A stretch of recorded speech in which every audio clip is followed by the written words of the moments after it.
नमस्कार दोस्तों, मैं गौरव एक बार फिर से आपका बहुत बहुत स्वागत करता हूं आपके अपने हेल्पिंग गौरव यूट्यूब चैनल पर। तो दोस्तों आज मैं फिर से आपके लिए 17 दिसंबर 2019 का जो पेल्ट्रॉन डीईओ का जो एग्जाम हुआ था उसका मैं क्वेश्चन पेपर लेकर आ गया हूं। 17 दिसंबर 2019 का फर्स्ट शिफ्ट का मैं 1 से लेकर 30 तक मतलब 1 से लेकर 30 तक का क्वेश्चन आंसर मैंने करवा दिया था। आज मैं जो करवाने वाला हूँ वो 31 से लेकर 60 तक का क्वेश्चन है। तो दोस्तों वीडियो को बिना स्किप किए आप पूरे वीडियो को वॉच कीजिएगा। दोस्तों अब मैं कोशिश करूँगा कि आपके लिए प्रायः वीडियो मैं लेता आऊँ। उससे पहले दोस्तों मैं आपको एक सूचना और देना चाहूँगा कि अभी जो है स्मार्ट सिटी का एक वैकेंसी आया हुआ है, जो उसमें डाटा ऑपरेटर का 4 सीट है और भी बहुत सारा सीट है। किसी किसी पोस्ट के लिए 55 सीट 50 सीट है। तो दोस्तों बहुत सीट कम है, इसलिए मैं उस पर वीडियो नहीं बनाया हूँ।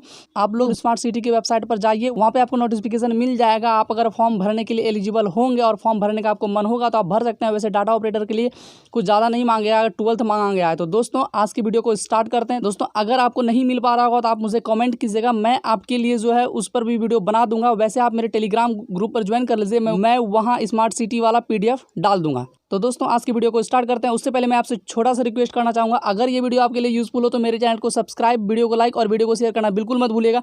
तो चलिए दोस्तों स्टार्ट करते हैं आज की वीडियो को। डैश आपके द्वारा संग्रह की गई सामग्री के संग्रह कलेक्शन होते हैं, जिन्हें आसानी से डेस्कटॉप सर्च फंक्शन के माध्यम से एक्सेस लिखा हुआ है एक्सेस होता है, एक्सेस किया जा सकता है। तो लाइब्रेरी है वो। दोस्तों आगे बढ़ते हैं।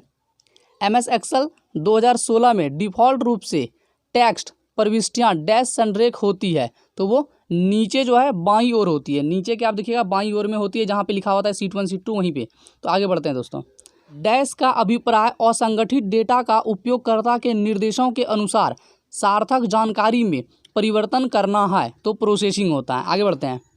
MS वर्ड में केवल पहली पंक्ति को छोड़कर इसके नीचे की प्रत्येक पंक्ति को स्थानांतरण करने को क्या कहा जाता है? तो हेडिंग इंडेंट कहा जाता है। जहाँ पे हेडिंग लाइन होता है ना उसी को बोलते हैं हेडिंग इंडेंट कहा जाता है। आगे बढ़ते हैं।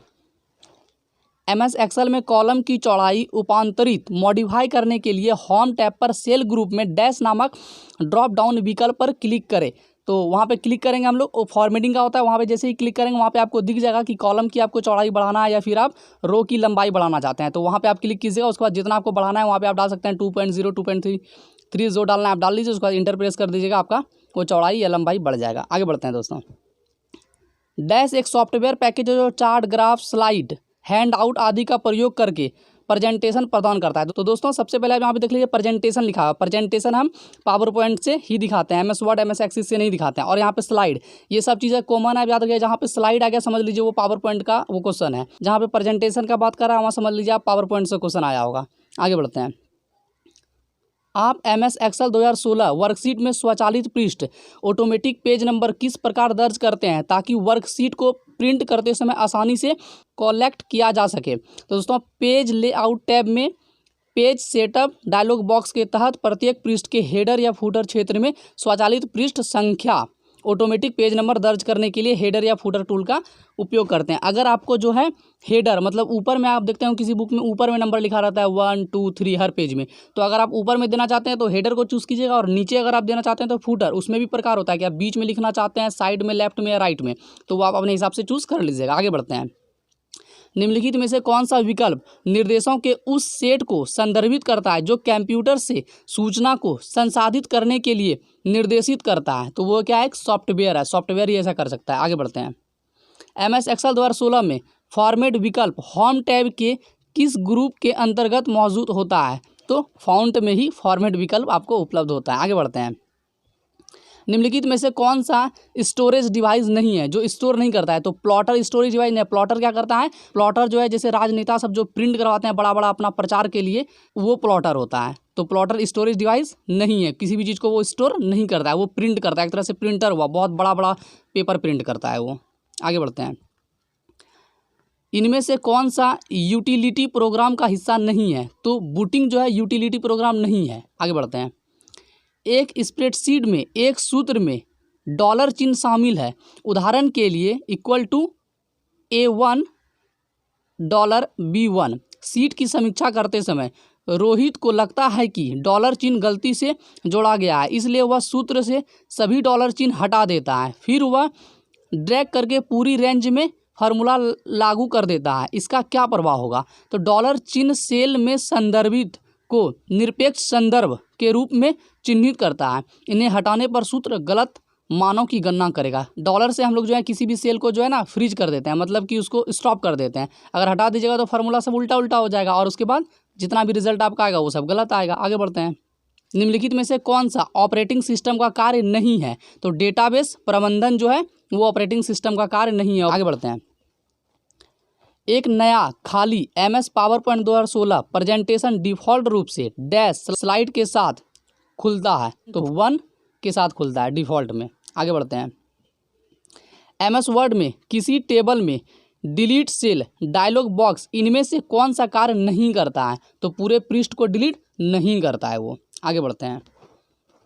निम्नलिखित में से कौन सा वेक्टर पर आधारित ग्राफिकल प्रिंटिंग उपकरण है? तो प्रिंटर है वो। ठीक है दोस्तों, आगे बढ़ते हैं।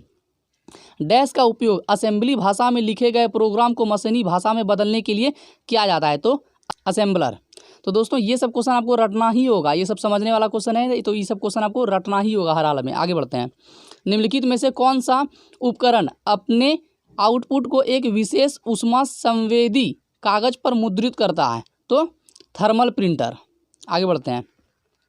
नोटपैड में केवल डैश प्रारूप के पाठ्य टेक्स्ट बनाया एवं सहेजा जा सकता है। तो नोटपैड में दोस्तों, नोटपैड का समझ लीजिए एक तरह से एक्सटेंशन .txt होता है। तो नोटपैड बोला है तो .txt, और .doc जो होता है वो किसका होता है?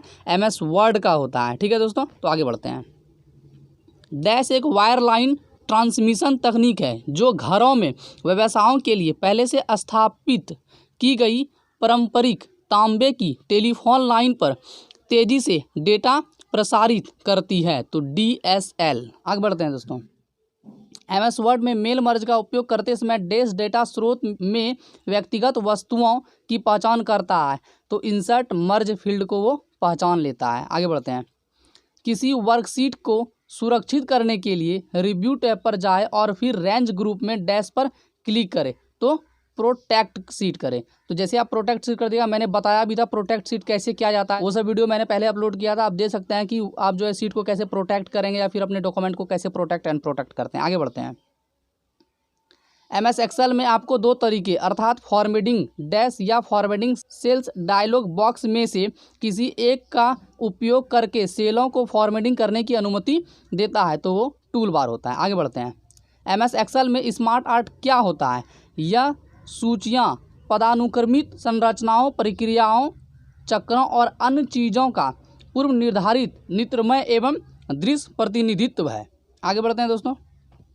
MS एक्सेल में डैश बॉक्स सक्रिय सेल या चयनित रेंज का नाम प्रदर्शित करता है और इसका उपयोग सेलों की एक रेंज का नाम देने के लिए किया जा सकता है, तो वो क्या है? नेम। बगल में होता है एक नेम का ऑप्शन, आप देख लीजिएगा। तो आगे बढ़ते हैं दोस्तों। MS वर्ड में पाठ्य टेक्स्ट के किसी भी गुणों को बदलने के लिए इसे पहले डैश चाहिए। क्या करना चाहिए? चयन किया जाना चाहिए। जब तक आप चयन नहीं कीजिएगा तब तक उसमें बदल नहीं पाएगा। आप बोल्ड, आइटलिक या उसके आकार को बढ़ाना घटाना वैसे पॉसिबल नहीं जब तक उसे सेलेक्ट नहीं कीजिएगा। आगे बढ़ते हैं। MS वर्ड में एक अंतर्निहित शब्दकोश होता है जिसका उपयोग डैश फंक्शन का उपयोग करते समय किया जा सकता है, तो स्पेलिंग एंड ग्रामर का उपयोग करके आप कर सकते हैं। स्पेलिंग एंड ग्रामर का शॉर्टकट की F7 है। आगे बढ़ते हैं।